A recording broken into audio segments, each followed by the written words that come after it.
Now, back to America's Workforce. Here's Ed Flash Ferens. And don't forget, you can check us out on Facebook and follow us on Twitter. Twitter handle, real simple, AWF Union Podcast. By the way, this next segment brought to you in part by the United Labor Agency, always trying to connect people with employment. They got a job on their hands right now. So many people leaving their jobs, finding new ones, better benefits, better pay. You can find more at ulagency.org, ulagency.org. Before we get to Pete Ielmini, I just want to call to reference here yesterday's show. We had Tommy Buffenbarger, longtime general president of the Machinists Union and our independent labor voice, and he was talking about the possibility of a railroad workers strike. Well, that's not going to happen right away.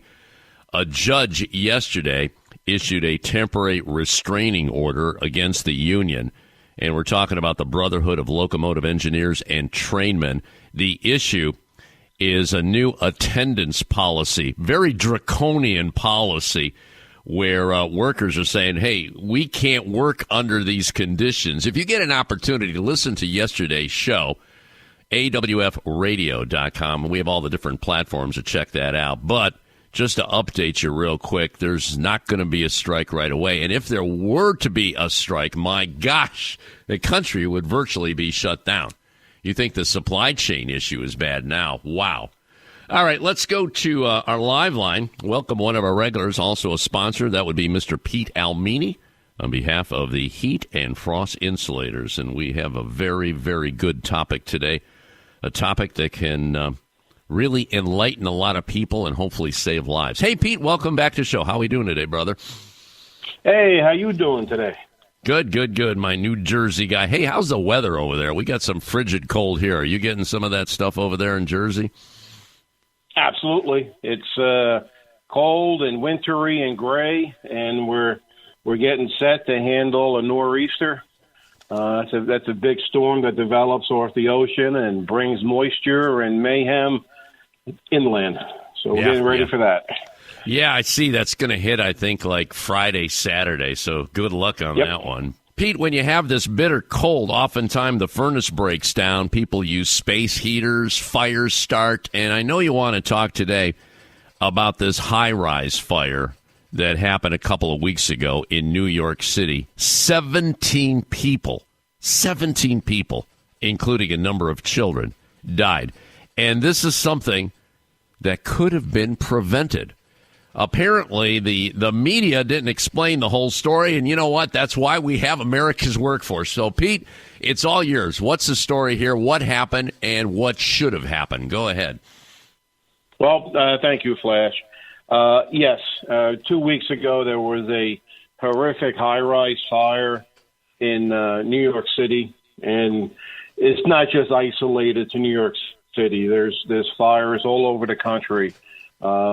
In our cities all over the place. And we're just focusing in on this New York City fire because, 17 people died. Hundreds were instantly homeless when this happened. It was a 19-story building. There was a space heater that was used on the third floor. For whatever reason, the space heater was not properly attended to, and it was the reason why there was a fire in an apartment on the third floor. That alone is tragic enough. Why wasn't there proper heat for the tenants of the building? But that's a totally another subject. Sure. But the part we had to get to was talking about there was a fire on the third floor. How can smoke, and most people die in a fire because of smoke, how can smoke travel from the third floor all the way up to all of the 19 floors of this building? And it happened relatively fast. It happened so fast, obviously, people could not get out of the building in time. And when you look at a tragedy like this, there are many, many, many things that could have happened and could have been avoided. And the investigators are going through it right now to be able to point out some of the fallacies that happened. And without a doubt, Flash, this is something that should not have happened. There should not be a reason why smoke and flame travel throughout a building. Buildings are designed to contain smoke and fire, but it has to be contained in a way that, one, meets the code, and two, that are functionally or working. What did hit the press and what did get notoriety was the fact of the fire doors were not operating properly. Mm-hmm. And fire doors is part of the containment of a fire. You can contain a fire in a certain part of the building or in a particular room. The fancy word is compartmentalization, and that's designed to be able to isolate that fire. So it does, flame and smoke cannot migrate out of that containment. Fire doors. Most people are familiar with fire doors. When you go into a large building, a hotel, a high-rise building, a hospital, and you're walking down that main corridor, and you see these big, massive doors, and they're open. And they're held open by usually a magnet that's holding the door open. When the fire alarm goes off, the magnet releases the doors automatically close. And the doors are fire rated, and you can see there's rubber seals around it. And the purpose of the door is to hold back fire and also be able to hold back smoke. So smoke and flame does not travel down the hallway. And this is what's getting a lot of notoriety in this unfortunate accident that killed 17 people. The fire doors were not working properly, or they were propped open, or they weren't there, and they are looking at that. That raised my eyebrows immensely because, Flash, we've been on your program now many times talking about the importance of fire stopping and smoke seal. And this is the sealing of these compartments, these fire rated walls from one compartment to another. The fire doors are one part of it. Another part of it is what we talk about with fire stopping. Just because the doors are there may be other ways that fire and smoke can be admitted throughout the building. As we discussed many times. Keep in mind, just think about this one fire, this 19-story building. The fire was on the third floor.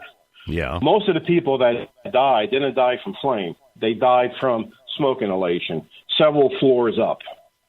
There was more migration of smoke went through this building than just the lack of fire doors being operating properly.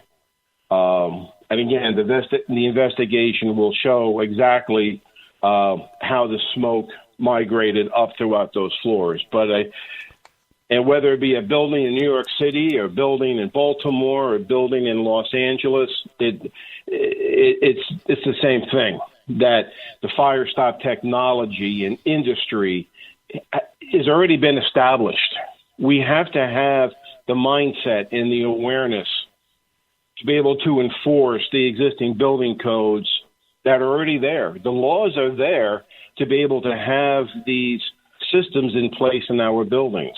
But we have to do a better job of enforcing these laws, inspecting these codes, these requirements. If people can understand the importance of the fire-rated doors and doors closing automatically, then you understand the importance of containing the fire and the smoke in a compartment in a building. And if you understand all that, you have to understand what's above that drop ceiling. When pipes and cables, electrical lines, HVAC ducts are traveling above those ceilings, they also go from room to room on the floor and also go from floor to floor to floor. You have chases, you have elevator shafts, you have HVAC airways that all have to be sealed to prevent the transfer of smoke throughout a building. The technology is there. The industry is there. We, as the mechanical insulators, we have trained professional people that know how to install these Firestop systems. More importantly, or just as important, I should say, we have quality licensed contractors that are licensed to be able to put these Firestop systems in, install them with proper qualified people to be able to ensure that they meet the requirements of how these Firestop systems are tested.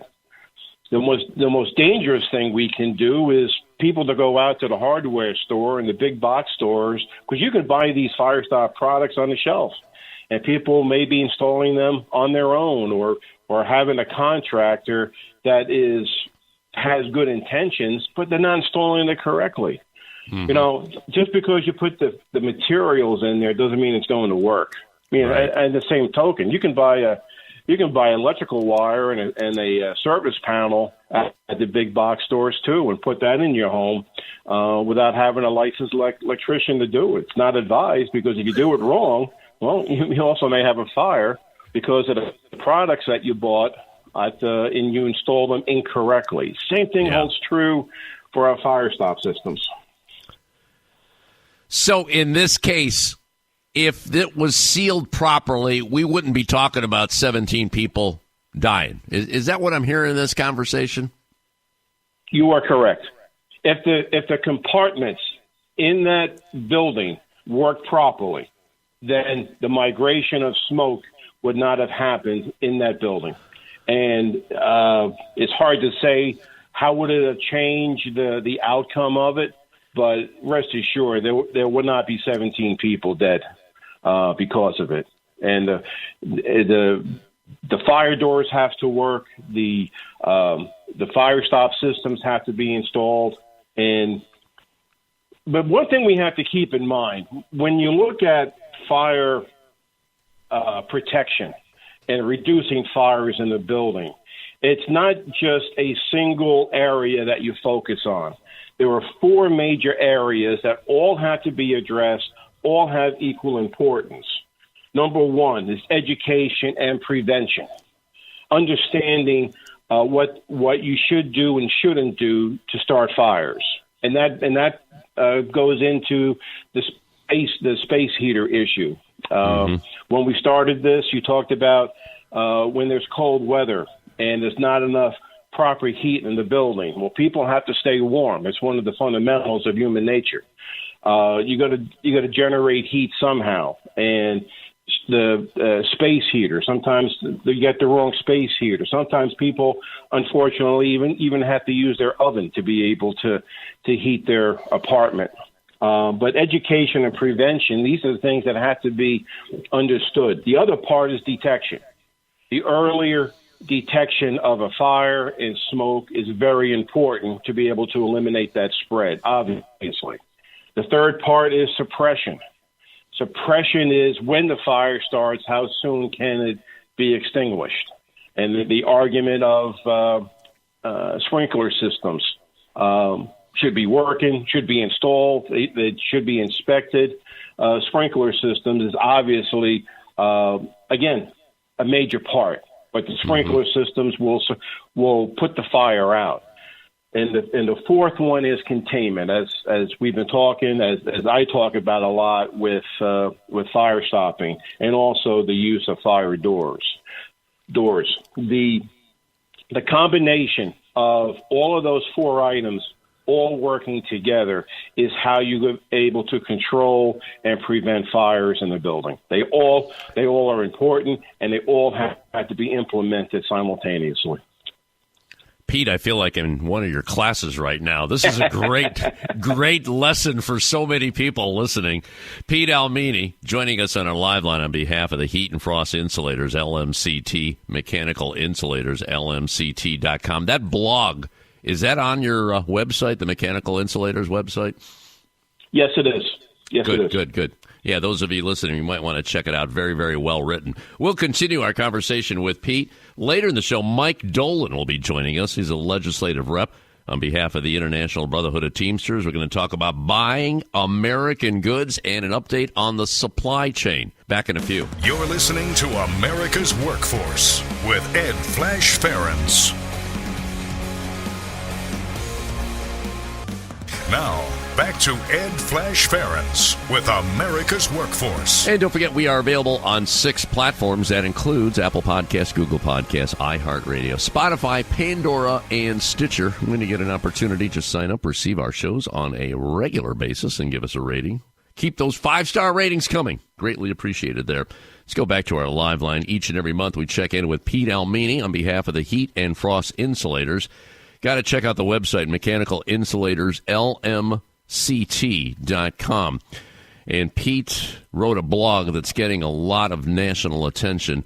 All has to do with that tragic high-rise fire in New York City a couple of weeks ago. 17 people, including a number of children, died. And if you're just checking in with us right now, the fire doors got a lot of media attention. And granted, the fire doors didn't work properly, but there's more to the story. And that's what we're talking to Pete about today. We're talking about fire stopping, containing fires, educating the public, and updating our laws. Now, Pete, you indicated in the first segment that there's laws on the books, there's codes, and boy, I tell you, there's probably a lot of owners that are not following those codes. I mean, you think about how many buildings there are in the country.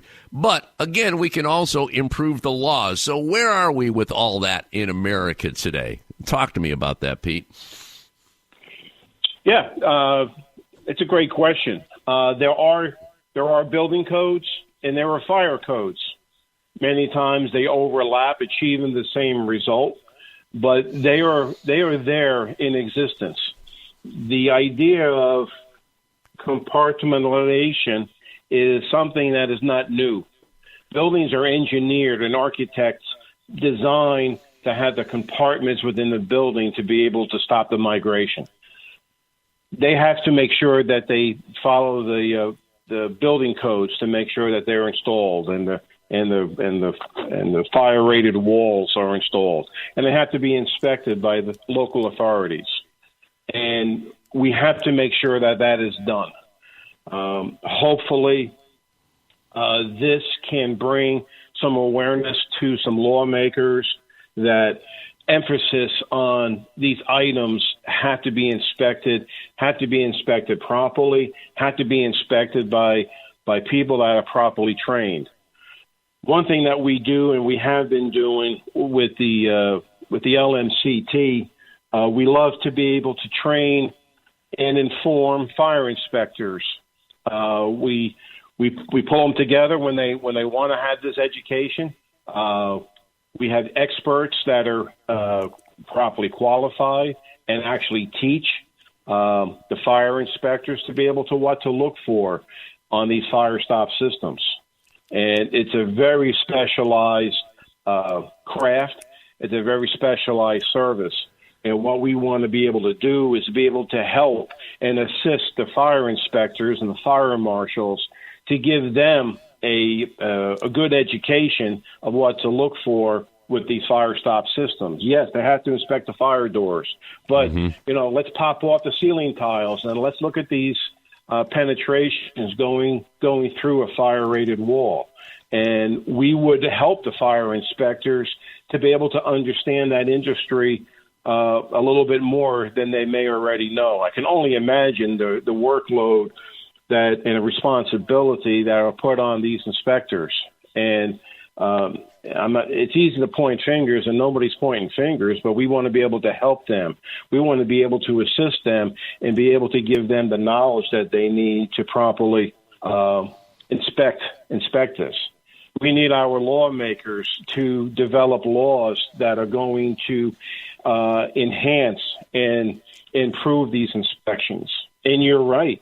Building owners should be aware of this. Insurance companies should be aware of this. I'm sure the building in the Bronx, that building owner now and that insurance company now are getting an education on fire containment and fire suppression and all of those 4 points that I mentioned before about how to prevent a fire. They're getting an education now. But unfortunately, guess what? It's too late. People died. Our industry has a technology. We have We have the proper people to install it. We have the contractors that know what they're doing. These are the experts. And the money is there for these buildings to have this installed. We have to change the mindset. Or improve the mindset. We have to make people to understand that we need these systems installed, all of these systems to prevent fires. This is the year 2022. This technology of reducing the spread of fire and reducing fire has been around for decades. We have to implement this, not partially, not some of it, not stuff that's easily to be seen, but 100%. 100% of prevention, detection, suppression, and containment. We need our lawmakers to help us out, to make laws, to make people, building owners, insurance companies, follow the laws that are already on the books. We have to have better enforcement. Pete, I want to pick up on the insurance companies, and you think about how powerful they are. Insurance companies, I often say this on the show, they're pretty much running everything. I mean, they take in a lot of money, and then when something happens, they don't dole it out. I mean, take a look at medical insurance. Oh, no, we're not going to cover that claim. They're so good at doing that.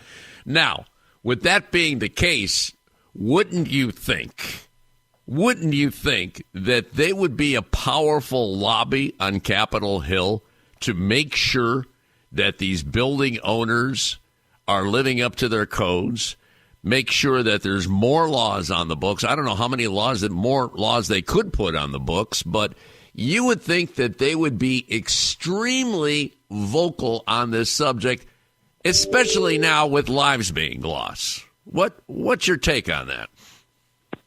Absolutely. I'm very passionate about involving the insurance companies. And my passion comes from another part of construction that I'm very familiar with, and that's safety, and that's OSHA. Construction safety is paramount, especially with all of our building crafts. That's something that we teach a lot in the apprenticeship programs. We work hand in hand with our contractors, and we want our men and women in construction to be safe. And we work with OSHA to be able to make sure we meet, or in many cases even exceed, the minimum safety requirements. But the thing that really drives the OSHA requirements on the construction site is not the OSHA violations, although they can be powerful. But what really drives the OSHA requirements and the citations is that when an employer gets a construction employer gets an OSHA violation, okay, they pay the violation. But what people don't realize is that construction contractor liability insurance now is going to increase substantially. Oh, yeah. And that makes it difficult for a construction company to be able to make up that money, because now they have to put that cost on future jobs. That cost goes on to future jobs. It's harder for them to have a lower bid. So what has happened over the last 50 years, construction companies don't want that to happen. They don't want the violations. They don't want the insurance increase. And they want to make the job safe. That works out good for the men and women working on the sites because they're working safer. Right. And the numbers have been proven that. And what, in my opinion, what has drove that industry, safety and health industry, has been the insurance companies. And same thing is when you drive your car. When you get a speeding ticket, depending upon what the ticket is, it's maybe $100. Maybe it's $200. You may not think that's a big deal. However, if your insurance company is going to increase your rates over the next 5 years for $1,000, wow, that $200 speeding ticket just came into a major, major impact on your personal finances. Oh, yeah. Same thing happens in construction with our contractors, and the same thing should happen, I believe, with the insurance companies that insure these buildings. They should make sure that the fire doors are working. They should make sure that the Firestop systems are installed by a properly qualified, competent, licensed contractor. And the people installing those systems are also properly trained and certified. That's the responsibility I believe the insurance companies have to step up to. Well said, Pete. And at this juncture, I want to give a plug to the Insulators, insulators.org. Those of you listening right now, if you are now interested in mechanical insulation, we're talking about saving lives. And as Pete indicated, it has to be done the right way. And that's why we have solid apprenticeship programs in America, and the Insulators do a great job on that. Insulators.org. Pete, really good topic today. Hard-hitting topic. I'm glad you did the blog. Definitely check that out on Pete's blog here. That's Mechanical Insulators, LMCT, referencing the tragic fire at a high-rise in New York City 2 weeks ago. Lives could have been saved, no doubt about that.